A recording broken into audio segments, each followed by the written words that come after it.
Números, capítulo 12, a partir do verso 1, diz assim: E falaram Miriam e Arão contra Moisés, por causa da mulher cuxita, que tomara, porquanto tinha tomado a mulher cuxita. E disseram: Porventura falou o Senhor somente por Moisés? Não falou também por nós? E o Senhor ouviu. E era o varão Moisés muito manso, mais do que todos os homens que havia sobre a terra. E logo o Senhor disse a Moisés e a Arão e a Miriam: Vocês três, saí à tenda da congregação. E saíram eles três. Então o Senhor desceu na coluna de nuvem e se pôs sobre a porta da tenda. Depois chamou a Arão e a Miriam, e eles saíram ambos, e disse: Ouvi agora as minhas palavras. Se entre vós houver profeta, eu, o Senhor, em visão a ele me farei conhecer, ou em sonhos falarei com ele.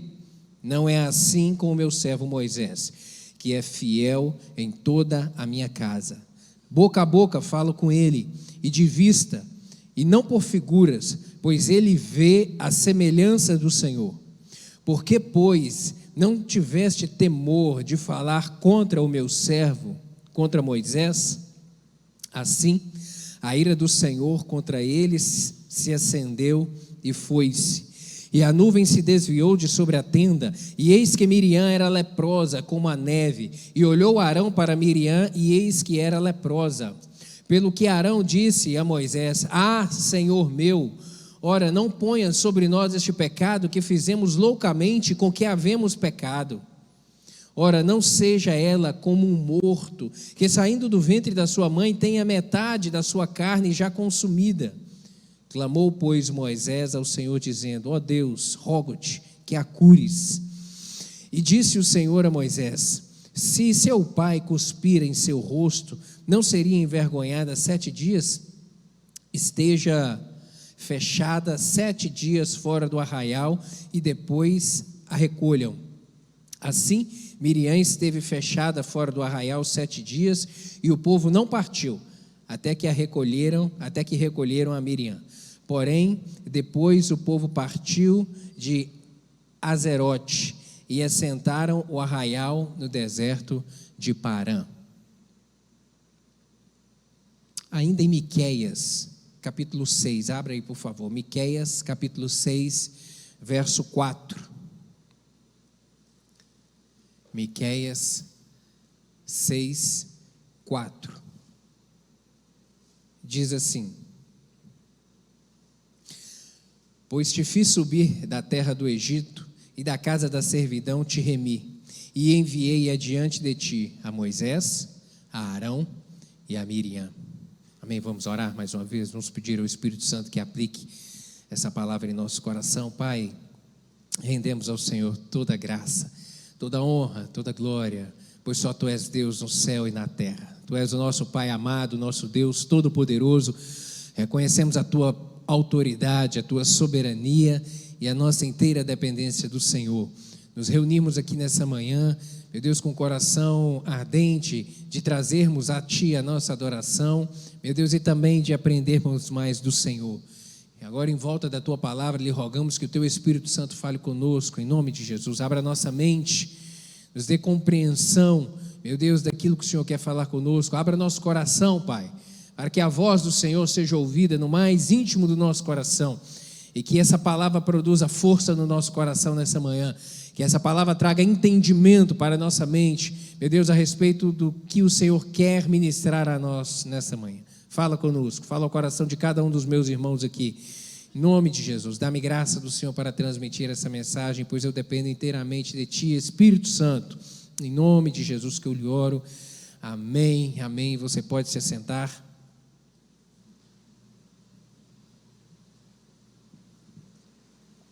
Nós iniciamos na Escola Bíblica Dominical uma série de estudos a respeito de parcerias, a respeito de andar junto, e o que isso produz em relação à obra do Senhor, qual que é a finalidade de andar junto, qual é o benefício, qual é o propósito do trabalho em equipe.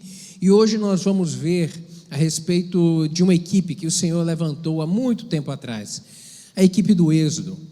A equipe do Êxodo. Como nós lemos aqui, através das palavras do profeta Miqueias, essa equipe era composta de Moisés e dos seus irmãos, Arão e Miriam. Arão e Miriam. Isaías, profeta, no capítulo 41, verso 6 e verso 7, ele traz uma palavra profética a respeito desse trabalho em conjunto. Ele diz o seguinte, Isaías capítulo 41, versos 6 e 7: um ao outro ajudou, e ao seu irmão, ou ao seu próximo, em outras versões, disse: esforça-te. E o artífice animou ao ourives, e o que alisa com o martelo ao que bate na bigorna, dizendo da coisa soldada: boa é. Então com pregos afirma, para que não venha a mover-se. O que o profeta está dizendo aqui? Sobre trabalho em equipe. Um ao outro ajudou, e ao seu companheiro, e ao seu amigo, e aqui ao seu próximo disse: esforça-te, vamos juntos, vamos juntos. E essa é a finalidade do trabalho em equipe, é para que um ajude o outro, para que um anime o outro. O trabalho em equipe, ele sempre prospera mais, ele sempre vai mais longe. Há uma grande frase, há uma frase muito conhecida que diz que quem quer ir rápido vá sozinho, mas quem quer ir longe vá acompanhado. Vá acompanhado, porque de dois é mais fácil, porque de dois é melhor. E essa frase, tão popularmente conhecida, ela é pautada nesse princípio aqui, nessa palavra do profeta Isaías. Um ao outro ajudou, vamos juntos, anima-te, levanta a cabeça, vamos juntos, ei, coragem, eu vou orar por você, conte comigo, segure na minha mão. Um ao outro ajudou, vamos juntos. Trabalho em equipe, a obra de Deus, ela é feita pelo ajuntar de muitas mãos. Ela não é feita somente por uma mão, não é feita apenas por um isolado. Deus levanta pessoas, e nós veremos ao longo desse estudo aqui nessa manhã, com propósitos e finalidades específicas dentro da sua obra, mas a obra não é feita por um. Nem mesmo Jesus Cristo, o Deus, o Todo-Poderoso, quando esteve caminhando nessa terra aqui, ele agiu sozinho. Ele chamou pessoas para estarem junto de si, ele treinou pessoas, ele ajudou a outros, ele foi colaborado por outros, seu ministério foi formado por pessoas. Então a obra do Senhor é feita em equipe. Quem quer ir rápido, vá sozinho, mas se você quer ir longe, vá junto com alguém, caminhe junto. Por isso que o casamento é uma bênção tão grande na vida da gente, porque um anima o outro, um encoraja o outro. Tem dia que a gente está abatido, tem dia que a gente acorda às vezes desanimado por circunstâncias da vida, e como é bom o cônjuge falar: ei, vamos, vai dar certo, levanta a cabeça, vamos orar, sabe? Um vai animando o outro, e aí a gente vai prosseguindo na caminhada a dois, na caminhada da vida. Quanto isso é gostoso, quanto faz bem.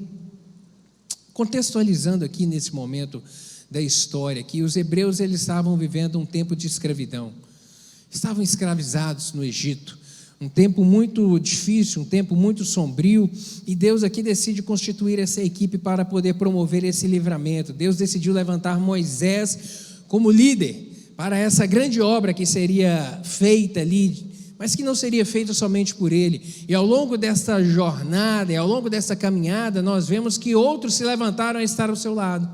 Alguns, eu já citei aqui alguns: Miriam, seus irmãos, Miriam e Arão, mas Deus levantou também o seu sogro, Jetro, que trouxe uma palavra muito importante para ele no momento dessa jornada no deserto.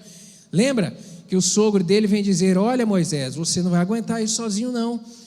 O sogro viu que ele, desde o raiar do sol até o se pôr do sol, ele ficava sentado decidindo as questões das controvérsias entre o povo, ficava julgando as questões do povo. E aqui nós veremos que era uma multidão, eram cerca de 2 milhões a 2,5 milhões de pessoas no deserto, e ele sozinho tendo que decidir todas essas questões. Imagina isso, imagina se o síndico de um prédio já dá dor de cabeça, imagina ter que decidir tudo aqui. E aí o Jetro, seu sogro, fala: Moisés, ei, você não vai aguentar, você vai estafar, levante homens capacitados, chefes, para que coordenem, para que decidam as questões menores entre o povo. Olha a ideia do juizado especial começando aqui, lá em Moisés. Levante, para poder julgar as coisas de menor complexidade. Você decida as coisas mais complexas, leve-as a Deus. uma palavra de sabedoria naquele momento. Deus levantou também Josué para poder estar ao lado dele, que foi tão importante na continuidade do trabalho. Eclesiastes capítulo 4, versos 9 e 10, o sábio Salomão vai dizer: melhor é serem dois do que um, porque tem melhor paga do seu trabalho. Porque se caírem, um levanta o companheiro, ai porém do que estiver só, pois caindo não haverá quem o levante. Caindo não vai ter quem vai o animar, quem vai o encorajar. Por isso, nessa manhã, o desafio nosso é nos apropriarmos dessa palavra e aplicarmos ela na nossa vida, e na nossa vida individual, dentro da nossa casa, no contexto onde você está, na sua vida social, no seu trabalho, na atividade que você desempenha, e também no nosso contexto coletivo aqui da igreja. Em que área dessa grande obra você está colocado? E qual que é a importância desse trabalho nosso em coletivo, desse trabalharmos na obra do Senhor para que ela avance? Vamos entrar aqui dentro deste momento da história. Essa história começou, aqui nós lemos em Números capítulo 12, mas o povo já estava há alguns anos já caminhando nessa jornada do deserto que durou 40 anos.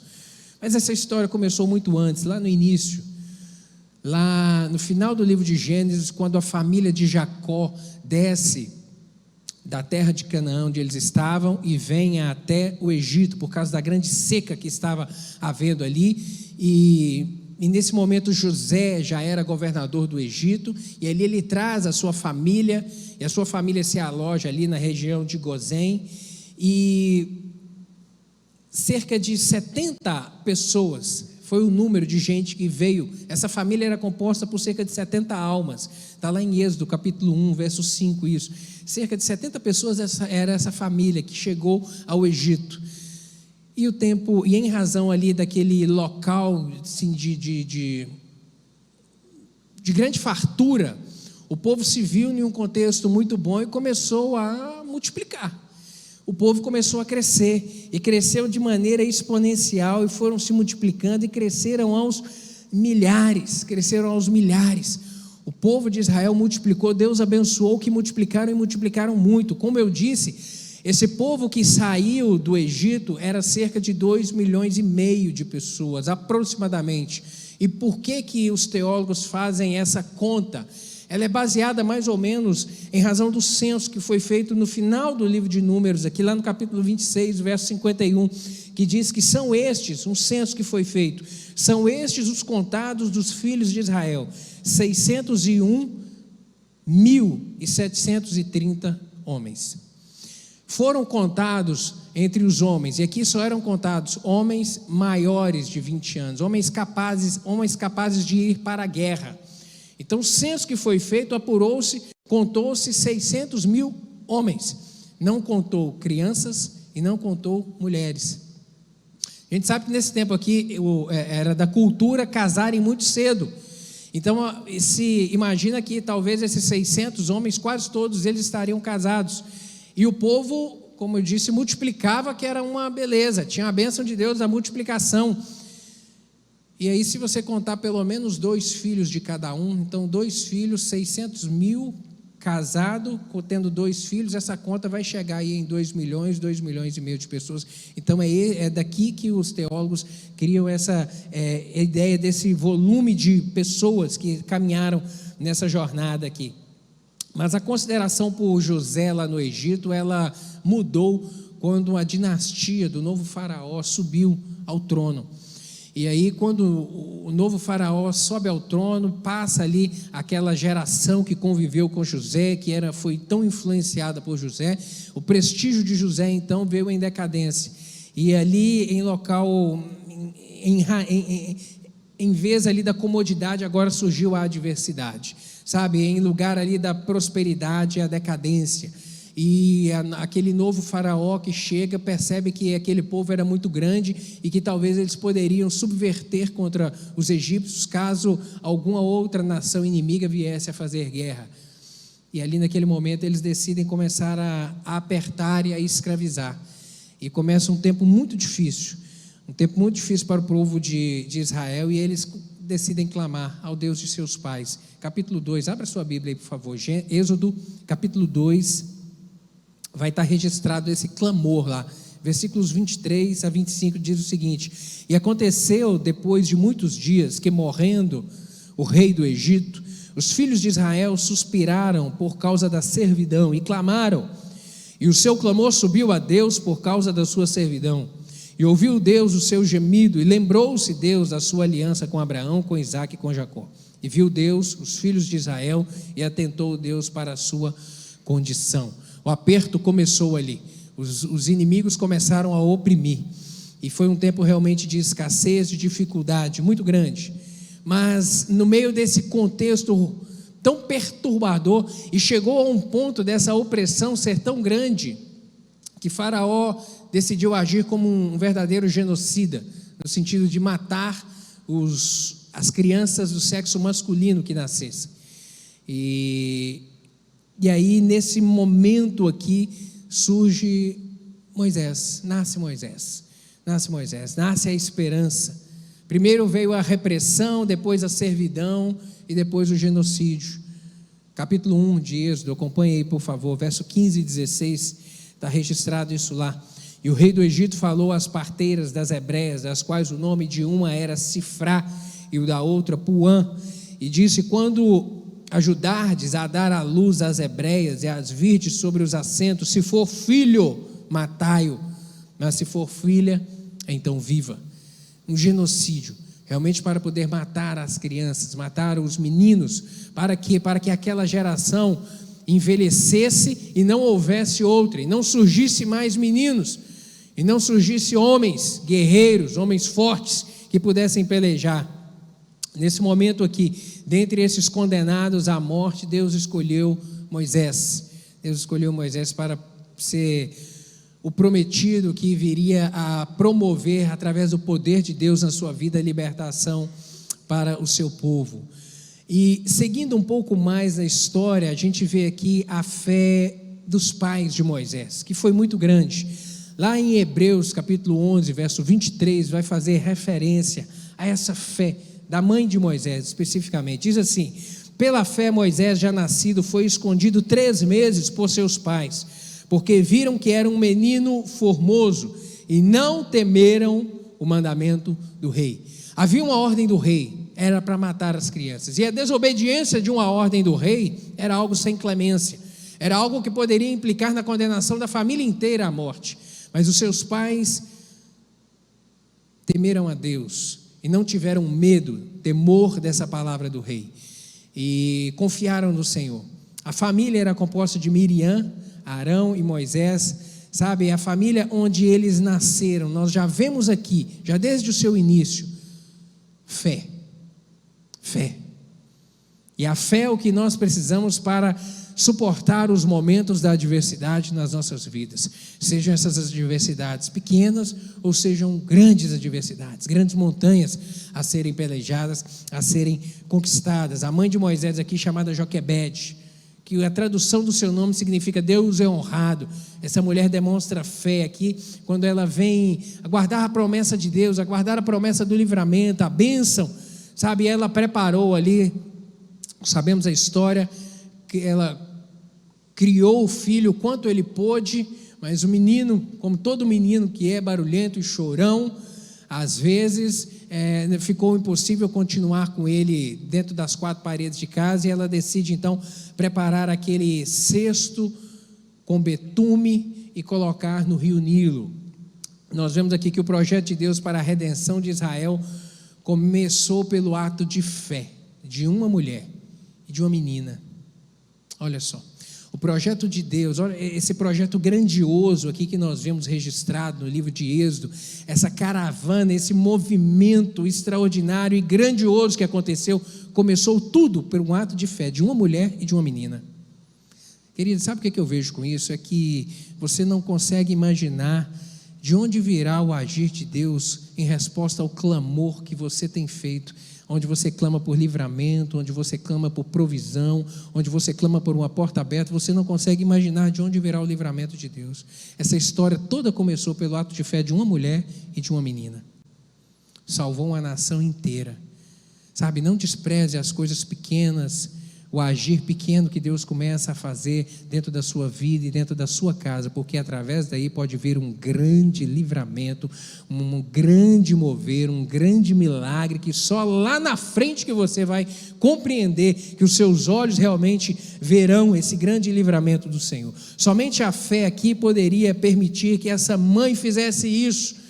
Somente pela fé, a mãe poderia colocar uma criança dentro do cesto, colocar no rio e falar ainda para outro filho dela, que era uma menina, uma criança, falar: ó, caminha junto do rio. Você teria coragem de fazer isso com seu filho? Ei, caminha junto do rio aqui, meu filho. Eu jamais faria isso com a minha filha. Jamais, a gente como pai jamais teria coragem de falar isso. Meu filho, desce o rio caminhando aqui, sabe-se lá onde é que isso daria. E aqui a gente não está falando de qualquer rio, a gente está falando do rio Nilo, que tinha inclusive crocodilo nele, que hoje ainda tem em algumas partes dele. Você teria coragem de colocar o seu filho, uma criança, para poder caminhar? Não. Isso é o que, querido? Isso é fé. Isso é fé. Isso é fé. E a recompensa aqui de tamanha fé foi ela realmente ter os filhos de volta, porque Deus agiu, Deus enviou a provisão, Deus salvou. Ela creu no Deus, confiou no Deus que é poderoso para fazer muito mais do que aquilo que a gente pode pensar ou imaginar. Joquebede jamais imaginou que essa história, esse ato de fé dela terminaria do jeito que terminou, que ela teria os 2 filhos sãos e salvos dentro de casa, e ainda recebia uma pensão do governo para poder criar os meninos. Deus é maravilhoso, Deus surpreende, mas tudo em razão da fé. Confie no Senhor, querido, confie no Senhor. Seguindo aqui, ao longo dessa história, a gente aprende também outra coisa a respeito do empenho dos pais. O empenho dos pais de Moisés, de Miriam e de Arão. A gente não sabe por quanto tempo Moisés conviveu com sua mãe, depois que foi salvo, depois que a criança Moisés desceu no cesto ali no rio, foi encontrado pela filha de Faraó, e ali Miriam se apresenta e fala: olha, a senhora quer que eu ache uma mulher para poder criar esse filho para a senhora? E aí a filha de Faraó fala: não, eu quero. Aí é levado, então é apresentado Joquebede. Moisés volta para sua casa, para sua família. Ali ele é criado, e depois ele vai para o palácio, morar no palácio como filho da filha de Faraó. Mas a história, a Bíblia não registra quanto tempo foi isso, quanto tempo ele morou dentro da sua casa. Capítulo 2, acompanhe aí, por favor. Êxodo capítulo 2, verso 7. Então disse sua irmã, a filha de Faraó: irei chamar uma ama das hebreias que cria este menino para ti? E a filha de Faraó disse-lhe: vai. Foi, pois, a moça e chamou a mãe do menino. Então lhe disse a filha de Faraó: leva este menino e cria-o, eu te darei o teu salário. E a mulher tomou o menino e o criou, e quando o menino já era grande, ela o trouxe à filha de Faraó, a qual o adotou, e chamou-lhe Moisés, e disse: por que das águas o tenho tirado? Querido, certo, a gente não sabe quanto tempo isso sucedeu aqui, mas o certo é que foi um tempo muito bem aproveitado, porque foi um tempo que marcou o caráter de Moisés para o resto da sua vida. A gente vê aqui que nesse tempo foi o período onde ele adquiriu fortes convicções a respeito do amor que ele tinha para com sua casa, fortes convicções de que ele era amado pela sua família, ele era amado por Deus. Foi o período onde ele aprendeu também a amar, não somente receber amor, mas também a amar a sua família, a amar a Deus. Foi o período onde ele aprendeu também a amar o seu povo e a desejar o melhor para ele, que estava vivendo oprimido, um tempo de opressão muito difícil. Talvez por isso Moisés tenha agido, talvez por essa influência tão grande, essa paixão, esse amor pelo seu povo, é que ele tenha agido de uma forma tão afoita, quando ele assassinou um egípcio que estava agredindo um conterrâneo dele, um hebreu. Está no capítulo 2, versos 11 a 15, essa história. Talvez seja por conta disso, mas o certo é que as boas intenções de lutar pelo seu povo ali, elas não justificavam esse ato dele, esse assassinato que ele cometeu. Mas isso mostra que ele estava pronto a abrir mão da sua nobreza, do contexto, de tudo aquilo, a posição que ele tinha dentro do governo egípcio para proteger o seu povo. Isso deixa muito bem marcado para a gente. Sabe o que eu aprendo com isso, querido? Que a gente como pais, nós como pais, devemos aproveitar todas as oportunidades que temos para ensinar princípios bíblicos aos nossos filhos.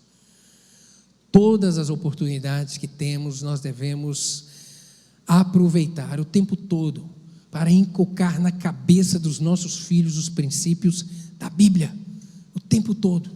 E desde a mais tenra idade, desde dentro do ventre.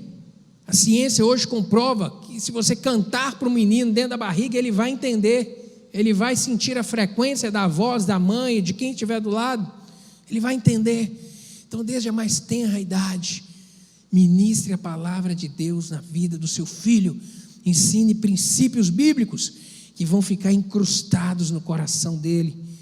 O próprio Moisés vem dizer isso muitos anos depois, lá na sua velhice, em Deuteronômio capítulo 6, versos 6 e 7, ele vai dizer, estas palavras, ele estava se referindo aqui às palavras da lei, a lei que Deus havia dado ao seu povo, estas palavras que hoje te ordeno, estarão no teu coração, e tu as inculcarás a teus filhos, e delas falarás assentado em tua casa, e andando pelo caminho, e ao deitar, e ao levantar-se. Deus dá essa ordem a Moisés, e ele registra isso, e ele transmite essa informação ao povo. Olha, a ordem de Deus é que a gente inculque essa palavra na mente dos nossos filhos. Então aproveite, querido, todos os momentos, aproveite os momentos mais informais dentro da sua casa, quando você estiver no trânsito, indo para a escola, buscando, levando, comunique princípios da Bíblia aos seus filhos, não perca a oportunidade, seja tudo que você olhar, situações, ele está do lado, o menino é como esponja que absorve tudo, sabe? Então tenha essa consciência o tempo todo, ministre palavra, sabe? Tire exemplo das coisas, aplique as coisas no contexto bíblico, para que o seu filho cresça com isso incrustado no coração. A concorrência hoje está muito difícil, fala sério. A concorrência hoje com o mundo é desleal demais. O tempo todo os nossos meninos estão sendo bombardeados de coisas, de informação e de princípios tortuosos, sabe, de coisas do maligno o tempo todo. Sabe, tenha cuidado com o que o seu filho assiste, tenha cuidado com o que ele vê, seja dos desenhos mais infantis, tenha cuidado. Durante o tempo que a Larinha estava lá com seus 2 anos, 3 anos ainda, criancinha ainda, eu e a Marcele sempre tivemos o cuidado antes de sempre sentar para assistir os desenhos com ela, pelo menos uma vez, para ver o que era. Sabe, tinha desenho, e teve alguns desenhos que ela, desde 2 anos de idade, 3 anos, falava, Marcele, isso aqui não pode assistir, não dá. Desenhos infantis, de cordeirinhos, de coisas que mostravam possessão demoníaca, que mostravam incorporação demoníaca, desenhos infantis de 2 anos de idade, sabe? E a idade vai crescendo, e a criança vai crescendo um pouco mais, e tem desenho que a gente não pode deixar. Agora, na idade, com 8, 9, 10 anos, tem desenho que não pode, que está mostrando sexualidade precoce. Então, tem desenhos que não podem. Então, sabe, querida, a concorrência é muito desleal. Aproveite o tempo todo para inculcar realmente princípios de Deus na vida dos seus filhos. Seguindo aqui, a gente vê que vai surgir essa equipe. Essa equipe do Êxodo, ela não vai acontecer só aqui no momento em que Moisés é levantado por Deus para poder agir. Não, como eu já disse, essa equipe foi lá atrás. A equipe começou lá quando Moisés nasceu, quando Miriam, sua irmã, foi usada por Deus para promover o livramento na vida dele. Começou lá atrás essa equipe. Mas chega um momento em que ela é realmente, agora eles adultos, ela é formatada. O Senhor treinou Moisés, ele viveu por 40 anos, isso nós sabemos, cerca de 40 anos no palácio. E depois desse evento onde ele comete o assassinato contra um egípcio, ele foge para o deserto, porque Faraó iria matá-lo, e lá no deserto ele vive também por 40 anos, Deus treinou ele lá nesse deserto, onde ele exerceu a função de pastor. Então, aos 80 anos de idade, é quando Deus chama ele na sarça ardente, conversa com ele e fala, Moisés, estou te dando uma responsabilidade, estou te chamando para uma obra específica. E ali naquele momento, apesar de já com 80 anos, e Deus se manifesta a ele, e Deus dá a ele experiências ali, falando com ele de uma maneira muito pessoal e mostrando sinais ali. Moisés ainda está receoso, porque o desafio era grande demais. Assumir uma obra é uma responsabilidade grande demais, e a gente não quer não, sabe? Tem hora que a gente fala: Deus, passa para outro. E Moisés falou aqui: Deus, manda outro pela mão do Senhor, que eu não quero não. Mas Deus falou: não, é você. Eu levantei você e eu vou capacitar você, eu vou encorajar você, e a obra será feita por você. Mas vendo essa insegurança dele, Deus não deixou ele sozinho, sabe? Deus levantou logo ali seus irmãos para poder formar junto com ele essa equipe. E livro do profeta Miqueias aqui, como nós lemos no capítulo 6, verso 4, vai dizer isso: enviei adiante de ti Moisés, Arão e Miriam. Moisés, Arão e Miriam. Vamos ver aqui algumas coisas. Arão, o irmão de Moisés. Capítulo 4 de Êxodo, nós vemos esse diálogo aqui entre Deus e Moisés, e ali no versículo 14, nós vemos que, ao que parece, Arão tinha uma grande desenvoltura para poder falar. Moisés vem dizer: olha, Deus, não me chama para essa obra não, porque eu sou pesado de língua, eu tenho dificuldade de me expressar. E aí Deus fala: não, é você mesmo que eu vou usar, mas você então não vai sozinho, seu irmão Arão está vindo ali, e ele vai contigo. Você será, eu falarei com você, e você falará a ele será a sua boca, e você será a ele como Deus. Você vai transmitir a palavra a ele, você vai ser o cabeça.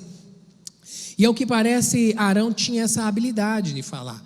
Ele falava, se expressava, e lá no final desse capítulo, nos versículos 29 e 30, deixa transparecer também que ele exercia uma certa influência lá entre o seu povo, porque ele traz Moisés, quando Moisés vem e retorna ali para o Egito, para falar ao seu povo, para se apresentar, para anunciar ao povo que Deus promoveria ali a libertação, que a resposta do clamor deles a Deus havia chegado, e que a resposta era Moisés, e que a obra começaria a partir dali.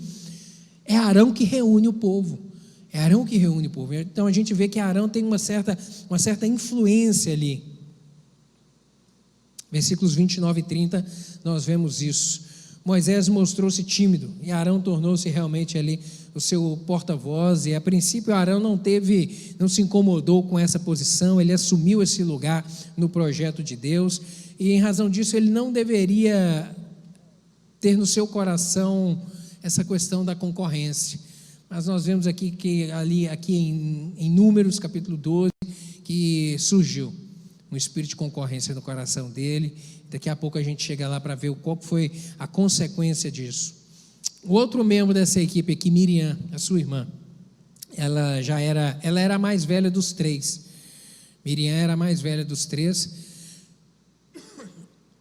Em Números 33, verso 39, deixa transparecer para a gente que Arão era cerca de 3 anos mais velho que Moisés, e que Miriam era, pelo contexto lá do início da história, aquela menina que a mãe diz para seguir ali aquele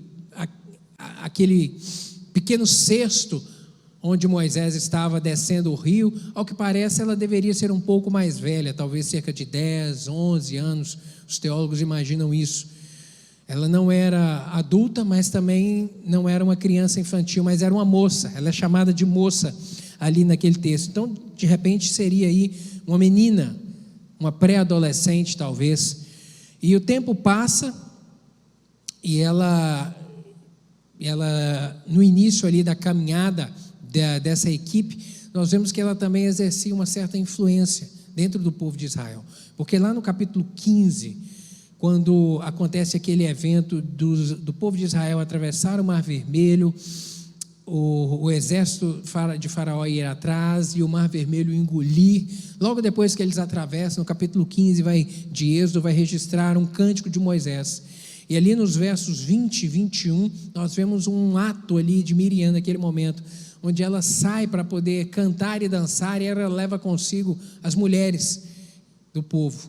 Versículos 20 e 21 lá de Êxodo 15 diz o seguinte: a profetisa Miriam, e aqui ela já é chamada de profetisa, irmã de Arão, tomou um tamborim, e todas as mulheres saíram atrás dela com tamborins e com danças, e Miriam lhe respondia: cantai ao Senhor, porque gloriosamente triunfou e precipitou no mar o cavalo e os seus cavaleiros. Então nós vemos aqui essa menina, essa moça, que lá no início da obra dessa equipe foi tão útil lá, agora ela já era adulta. Lembra que já havia se passado aqui, Moisés já estava com 80 anos, então ela já era mais velha, já com cerca de 90 anos, e ela era considerada, chamada de profetisa, e exercia realmente influência ali entre o povo.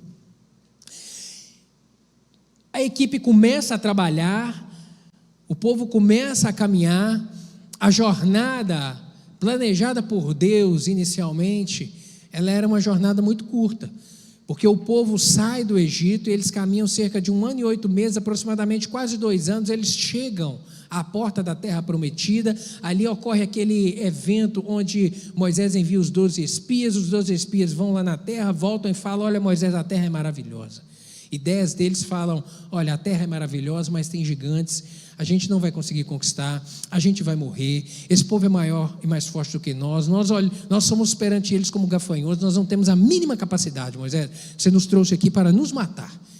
Mas 2, Josué e Caleb, trazem aquela palavra de fé e de confiança em Deus: olha, nós viemos até aqui, Deus nos guardou, Deus prometeu, e Deus vai nos dar o livramento. Mas em razão desse levante, e ali esses 10 espias inflamaram o povo, eles se levantam contra Moisés, e naquele momento Deus aplica uma penalidade em todo o povo. Fala: Moisés, levanta o arraial, volta, e agora eles vão caminhar. Toda essa geração que não acreditou que eu tenho capacidade de fazer o milagre de colocá-los lá na terra do Egito vai morrer. De 20 anos para cima todos vão morrer.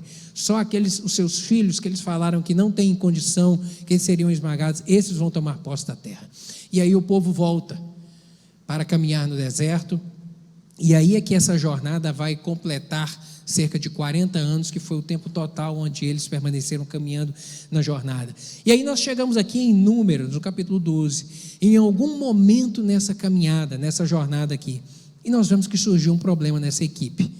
O problema surgiu e Deus precisou de fazer alguns ajustes. Abra sua Bíblia, volta ela lá, por favor, em Números capítulo 12.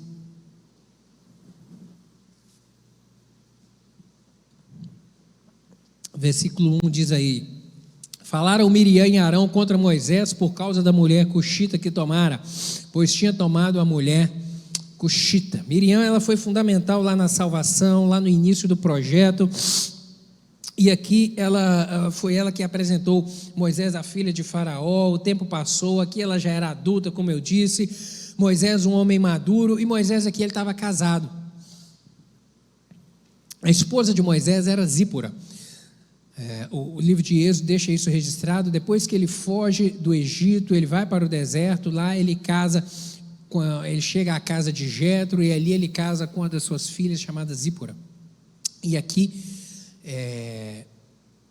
nesse momento aqui em Números, a sua esposa ela é chamada aqui por Miriam e por Arão de cuxita.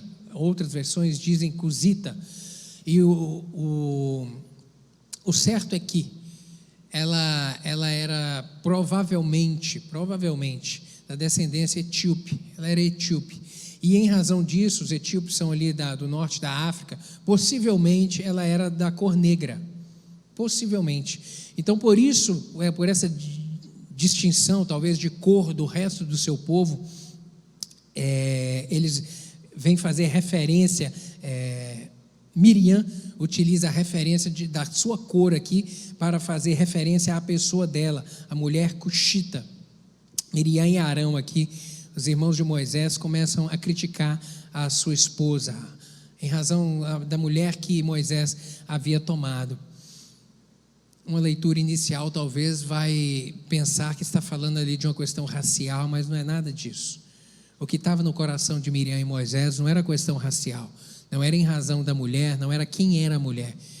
Havia um contexto, e o que estava por trás ali foi só um pretexto, essa expressão aqui, porque havia tomado para si uma mulher cuxita, foi só um pretexto. que na verdade era o pano de fundo, é que eles estavam incomodados com a autoridade espiritual de Moisés.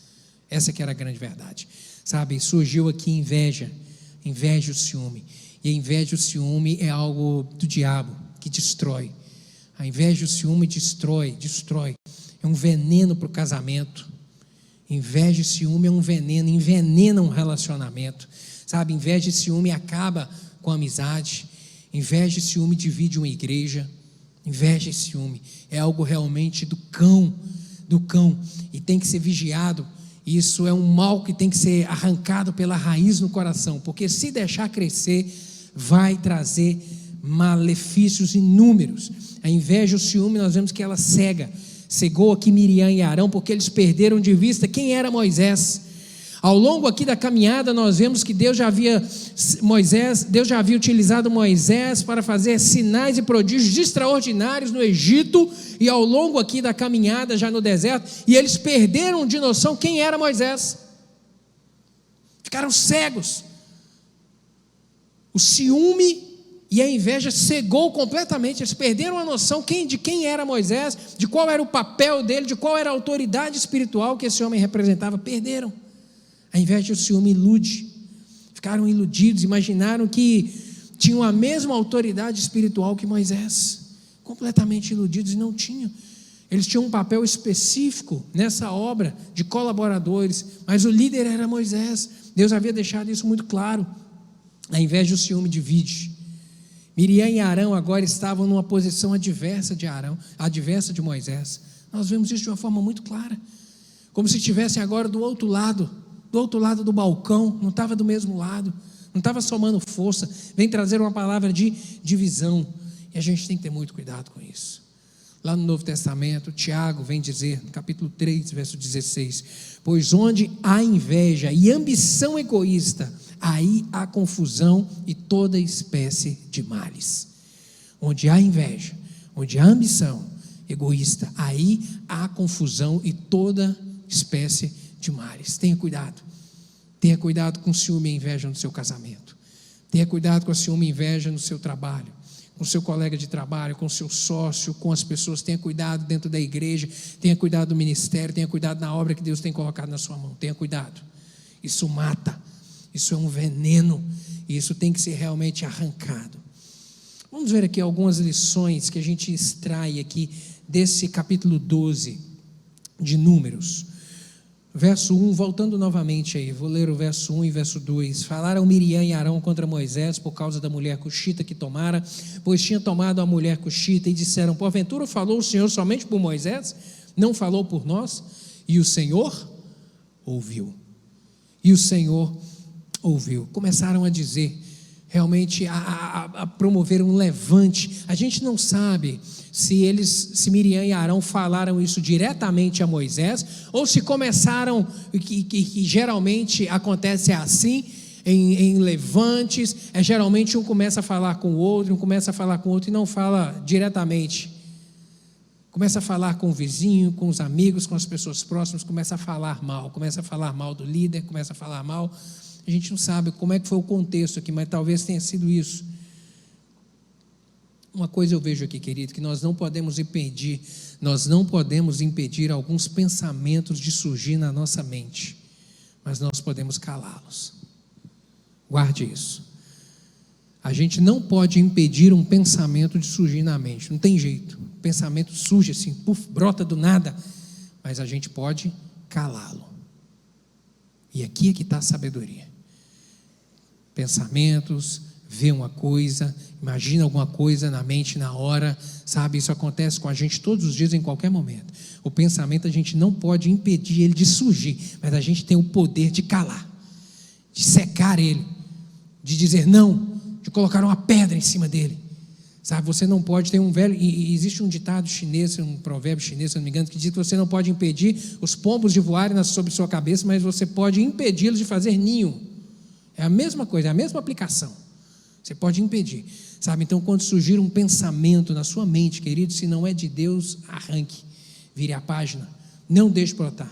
O temor ao Senhor é o filtro que deve purificar os nossos pensamentos, palavras e ações. O temor do Senhor é o filtro que deve realmente purificar os nossos pensamentos, as nossas palavras e as nossas ações. Lembre-se disso sempre, o temer a Deus. E se Jesus estivesse em meu lugar? O que Jesus ia pensar? Porque Deus está vendo. Deus vê. O diabo não vê a nossa mente. Entenda isso. O diabo não sabe o que você pensa. Não sabe. Ele lança seta. A Bíblia diz que ele lança seta. Ele lança o pensamento para você. Ele lança a seta, mas ele não sabe o que você pensa. Mas Deus sabe. Porque Deus é onisciente. Deus tudo vê, Deus tudo conhece. Então, querido, você não pode impedir de surgir na sua mente. Na hora que ele lança a seta, você olha alguma coisa que você não deveria olhar, vem um pensamento na sua mente, vem uma ideia, vem alguma coisa na sua mente, você não pode impedir. Mas você tem a capacidade de falar isso não. Dá um Ctrl Alt Del, selecionar e dar Del. Selecionar e dar um Del. Isso aí você tem a capacidade. Sabe? Então tenha muito cuidado com isso. As coisas que surgirem na sua mente. Mas o que vai te fazer deletar isso? É o temor ao Senhor. Lembre-se disso. Temer a Deus. E temer a Deus não é ter medo de Deus. Eu confesso que eu deixei de fazer muita coisa errada na minha vida, porque eu morria de medo da minha mãe. Minha mãe era brava. Minha mãe brigava demais. Meu Deus do céu, minha mãe batia em nós quando nós éramos meninos, que era uma beleza. A correia cantava, e só de pensar, às vezes, em fazer uma coisa que eu falei, nossa, eu vou tomar um couro, eu deixava de fazer. Sabe? É lógico que Deus não nos trata dessa maneira. Nós não devemos ter medo de Deus, mas o temor sim. Temor de sair debaixo da proteção do Senhor, o temor de perder a bênção de Deus sobre a minha vida, o temor de deixar de ter o cuidado do Senhor sobre a minha vida. Isso aí a gente tem que ter o temor. Deus, eu quero agradar o Senhor sempre, eu quero andar com o Senhor, eu não quero impedir o Senhor, sabe, eu não quero impedir a bênção do Senhor de fluir na minha vida, porque a Bíblia diz que Deus ama, mas Deus não tolera o pecado. A Bíblia diz, profeta Isaías capítulo 59, verso 1 e 2, os nossos pecados causam separação entre nós e o nosso Deus e impede que Ele nos ouça. Então, se você quer ter a sua oração impedida, é só pecar. É só pecar. Agora, para a sua oração ser ouvida, você tem que selecionar esses pensamentos malignos que às vezes surgem na sua mente. Fala, Deus, isso aqui não. Senhor, tira isso aqui da minha mente, em nome de Jesus, tira da minha mente. Tira da minha mente. Faltou temor. E o próprio Deus disse isso aqui no verso 8, quando ele vem dizer, olha, boca a boca falo com Moisés, com Moisés, e de vista, e não por figuras, pois ele vê a minha semelhança, pois ele vê a semelhança do Senhor, porque, pois, não tiveste temor de falar contra o meu servo Moisés. E o temor aqui não é contra Moisés, é contra Deus, porque a autoridade foi delegada por Deus a Moisés. A autoridade era a autoridade de Deus que estava sobre a vida de Moisés. Temor, querido, tema. Salmo 111, verso 10 vai dizer que o temor do Senhor é o princípio da sabedoria, revela prudência todos os que a praticam. Provérbios 14, verso 27, o temor do Senhor é fonte de vida para evitar laços de morte. Tema a Deus, tema a Deus. O temor do Senhor é fonte de vida, vai promover o bem na sua vida, na sua casa, na sua família. Tema a Deus. Outra lição que eu aprendo aqui, que a gente vê nesse texto, é que Deus toma as providências, versos 3 a 5. E era Moisés muito manso, mais do que todos os homens que havia sobre a terra. E logo o Senhor disse a Moisés, a Arão e a Miriam, vós três saí à tenda da congregação, e saíram eles três. Então o Senhor desceu na coluna de nuvem, e se pôs à porta da tenda. Depois chamou a Arão e Miriam e a ambos, e aí o Senhor tem esse diálogo com eles aqui. Deus tomou as providências. Após falar com eles, a ira do Senhor se acendeu, e a presença do Senhor, a nuvem sai ali da porta da tenda da congregação, e no mesmo instante Miriam é tomada de lepra. No mesmo instante. Que coisa terrível. Verso 9. Assim a ira do Senhor contra ele se acendeu, e retirou-se a nuvem, retirou-se de sobre a tenda, e eis que Miriam ficou leprosa como a neve. E olhou Arão a Miriam, e eis que estava leprosa. Sabe, querido, Deus agiu aqui.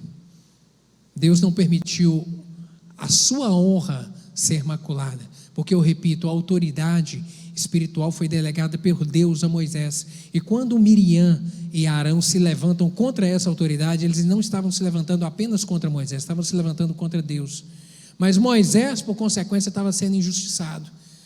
Moisés estava sendo injustiçado e Deus levanta para poder agir.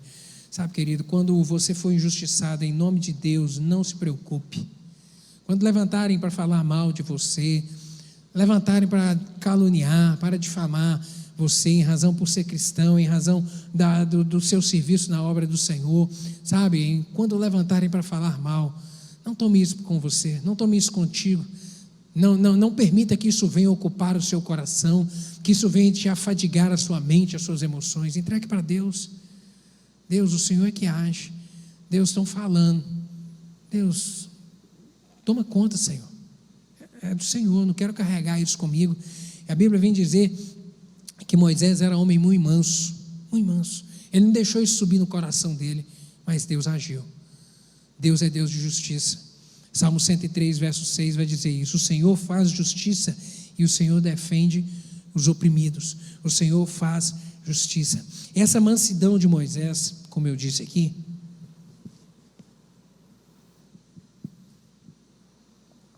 hoje a voz está cansada. Essa mansidão de Moisés, ela é algo que ela deve ser imitada. Ela é algo que ela deve nos influenciar. Moisés, e mais uma vez, no verso 3, e era varão Moisés muito manso, mais do que todos os homens que havia sobre a terra. E essa mansidão dele, quando ele toma conhecimento disso, ele não deixa isso subir no seu coração, isso não toma lugar, ele não se levanta, ele não pragueja seus irmãos, e ela é colocada mais uma vez à prova, um pouco mais à frente, porque depois que acontece esse evento onde Deus pune Miriam com lepra, ele se levanta agora para poder orar e para clamar com ela, para pedir a Deus: Senhor, traga cura sobre a vida dela, traga cura. Nós vemos essa mansidão mais uma vez sendo colocada à prova, querida, e mansidão é o que nós devemos desenvolver na nossa vida, porque isso só gera benefício para a gente, inclusive a promessa bíblica para o manso. O próprio Senhor Jesus Cristo disse isso lá no Sermão da Montanha, capítulo 5, verso 5 de Mateus: bem-aventurados os mansos, porque herdarão a terra. Bem-aventurado aquele que é manso, sabe? Essa é uma qualidade que deve ser desenvolvida. Mansidão não é fraqueza, ao contrário, consiste em uma índole calma, pacífica, sabe? Que não se deixa ser provocado facilmente. Colossenses capítulo 3, verso 12 vai dizer: revesti-vos, pois, como eleitos de Deus, santos e amados, de ternos afetos, de misericórdia, de bondade, de humildade, de mansidão e de longanimidade. 1 Timóteo capítulo 6, verso 11 vai dizer: tu, porém, ó homem de Deus, foge dessas coisas, antes segue a justiça, a piedade, a fé, o amor, a constância e a mansidão. A Bíblia nos encoraja a desenvolvermos mansidão. A Bíblia ela nos põe no sentido de termos uma posição adversa em relação a ser afoito, a ser precipitado. A Bíblia sempre aponta que aquele que toma decisão precipitada, aquele que age pelo ímpeto, aquele que recebe e que devolve na mesma moeda, a Bíblia sempre diz que esse daí se dá mal. Ela mostra isso, mas ela diz: olha, quando você receber a injustiça, não retribua da mesma maneira, mas a gente só consegue retribuir de maneira diferente aquilo que a gente recebe se a gente tiver mansidão. O contrário da mansidão é o quê? A raiva, o ódio. E quem está com raiva devolve alguma coisa boa para alguém? Não. Quem está com raiva não devolve coisa boa para ninguém, não entrega coisa boa para ninguém. Entrega pedra, joga pedra. Só consegue devolver amor, retribuir misericórdia, bondade, compaixão quem tem mansidão no coração, quem tem mansidão. Ser manso é ser obediente a Deus e fazer sua vontade. Uma outra coisa que eu aprendo aqui é: quem anda com Deus tem o seu caráter transformado. Olha só, esse Moisés aqui do versículo 3, manso, é totalmente diferente daquele Moisés lá do início de Êxodo capítulo 2. Totalmente diferente. O que Moisés lá de Êxodo capítulo 2 fez? Ele viu o seu compatriota tomando um couro, ele foi lá e matou o egípcio. Foi afoito, precipitado. Esse Moisés aqui de Números já está um homem transformado. Por quê? Porque o Evangelho é o poder de Deus que transforma o homem. Moisés aqui já estava caminhando com Deus há algum tempo, e quando a gente caminha com Deus, a nossa vida vai sendo transformada, querido. Querido, entenda isso, é impossível a gente se aproximar de Deus e caminhar com Ele e permanecer do mesmo jeito, é impossível. Repito, o Evangelho é o poder de Deus que transforma o homem. Então a pessoa, quando entra para o Evangelho, às vezes ela entra realmente com uns vícios, ela entra com umas coisas, umas arestas que precisam de ser ajustadas, podadas, entram com uns maus costumes. Isso é comum, é normal. Mas aí, à medida da caminhada com Cristo, à medida que as experiências com o Senhor vão surgindo, vão acontecendo, à medida que vai amadurecendo esse relacionamento, aí começa a haver mudança. Aí o caráter começa a ser transformado, a mentalidade começa a ser renovada, começa a ser diferente. Isso é mudança. Nós vimos isso aqui de uma maneira muito clara na vida de Moisés, e tem que acontecer conosco. Eu repito, é impossível a gente caminhar com o Senhor e permanecer da mesma maneira. As arestas precisam de ser aparadas. Se tem coisa na sua vida que precisa de ser aparada, pense nisso. Estou caminhando com Deus? Estou próximo de Deus? Pense nisso. Aqui a gente aprende outra coisa também em relação às autoridades que são constituídas por Deus. Deus delegou aqui a autoridade a Moisés. Repito, Deus delegou. E nesse momento aqui, e o próprio título aí na sua Bíblia deve ter o título desse capítulo 12, a sedição, ou a revolta, a sedição, o movimento que aconteceu aqui com Miriam e Arão contra Moisés. Eles desrespeitaram a autoridade de Deus que foi dada a Moisés. Deus queria que eles trabalhassem juntos, mas Miriam quis algo que não foi confiado a ela. Moisés não precisou defender a sua honra, porque Deus defendeu a sua honra. A autoridade aqui de Moisés foi dada, eu repito, por Deus, e esse ato deles configuraram rebelião contra Deus. E a respeito de autoridade, a Bíblia vem nos dizer que nós devemos respeitá-la. Romanos capítulo 13, versos 1 e 2. Todo homem esteja sujeito às autoridades superiores, porque não há autoridade que não proceda de Deus. As autoridades que existem foram por Ele instituídas, de modo que aquele que se opõe à autoridade resiste à ordenança de Deus, e os que resistem trarão sobre si mesmo condenação. Apóstolo Paulo, ainda em 1 Coríntios capítulo 12, verso 27 e 28, vai dizer que, ora, vós sois o corpo de Cristo, individualmente membros desse corpo. E a uns, ele vem dizer a respeito dos ministérios dentro da igreja. A uns Deus estabeleceu na igreja, primeiramente apóstolos, em segundo lugar profetas, em terceiro lugar mestres, e depois operadores de milagres, e depois dons de curar, socorro, governo, variedade de língua. O que significa isso aqui, querido? Que Deus é que dá a atribuição a cada um dentro da sua obra. Deus reveste a cada um de autoridade para trabalhar dentro da sua obra. Lembra o que eu disse lá no início? A obra do Senhor é feita pelo ajuntar de muitas mãos. A obra do Senhor não é feita só por um, mas Ele delega a homens e mulheres dentro da sua obra autoridades específicas para executar.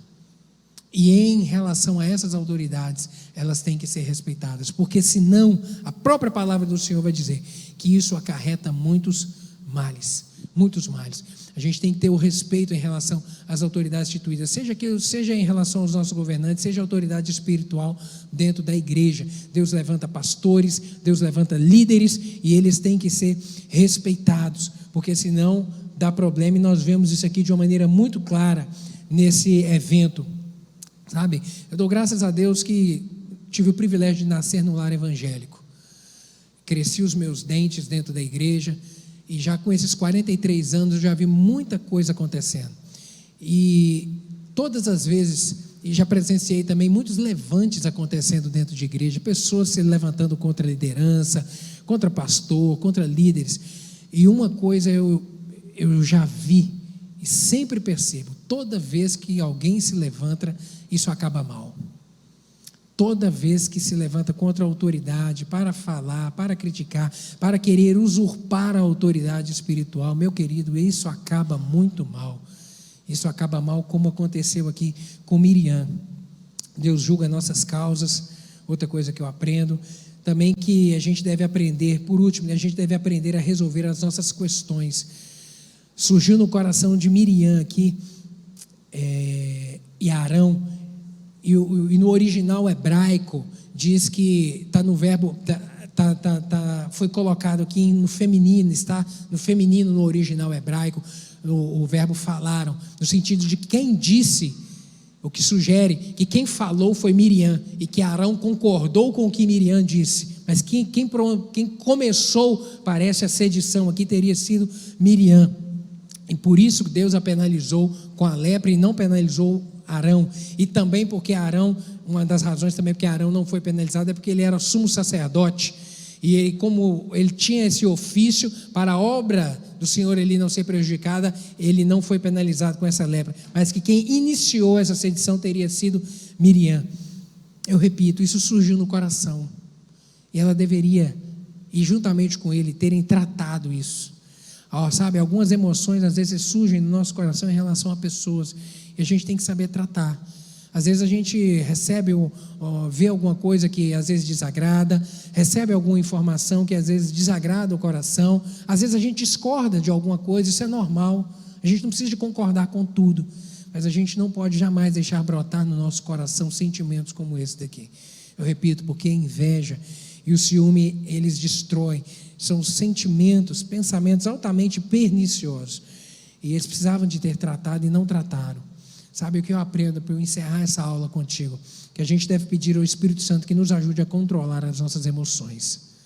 Ajude, peça ao Espírito Santo me ajude, ajude-me a controlar as minhas emoções, sabe, para que tudo aquilo que surgir na minha mente ou no meu coração contra alguém, eu possa tratar. Eu não venha compartilhar, eu não venha semear contenda, eu não venha ser uma boca, que seja a boca que levante contra a obra do Senhor, contra a casa do Senhor. Peça ao Espírito Santo que te ajude a tratar isso, para que realmente você seja um colaborador e não tenha um fim tão triste como esse daqui de Miriam. Deus teve misericórdia, Moisés orou, Miriam foi curada, mas ela permaneceu durante 7 dias fora do arraial por conta da lepra, foi envergonhada. Arão também foi envergonhado, não precisavam de terem sido envergonhados, mas foram. Vigie sempre, é o que eu e você devemos fazer. Amém? Vamos orar? Vamos colocar de pé?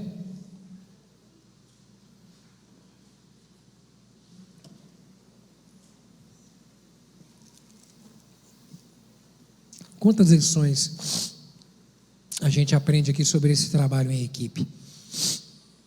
O Senhor quer isso de mim e de você, querido, sermos colaboradores na sua obra, mas o trabalho em equipe, às vezes surge, eu repito, essas arestas que precisam de ser ajustadas, e a gente tem que ter essa sensibilidade espiritual e pedir ao Senhor, meu Deus, me ajude, guarda o meu coração, guarda a minha mente, guarda meus lábios, Deus, que da minha boca profira palavras apenas para colaborar, para engrandecer o nome do Senhor, para ser bênção na vida das pessoas. Eu repito, o ciúme e a inveja é um veneno que estraga casamento, que estraga relacionamento de pais e filhos, que estraga empresa, que divide igreja, sabe, que causa toda espécie de males.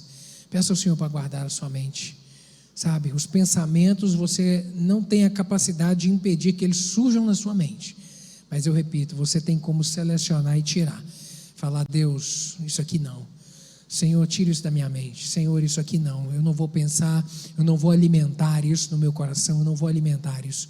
Feche seus olhos, se o Espírito Santo comunicou isso ao seu coração aí, peça isso a Deus, meu Deus, guarda minha mente, Senhor, guarda minha mente, guarda meu coração, não me deixe contaminar, não me deixe ser contaminado, e Deus, que as setas inflamadas do maligno, que Ele lance na minha mente, as circunstâncias, meu Deus, que às vezes Ele faz surgir em volta de mim, meu Deus, às vezes o meu ímpeto, Senhor, às vezes eu preciso de desenvolver mansidão.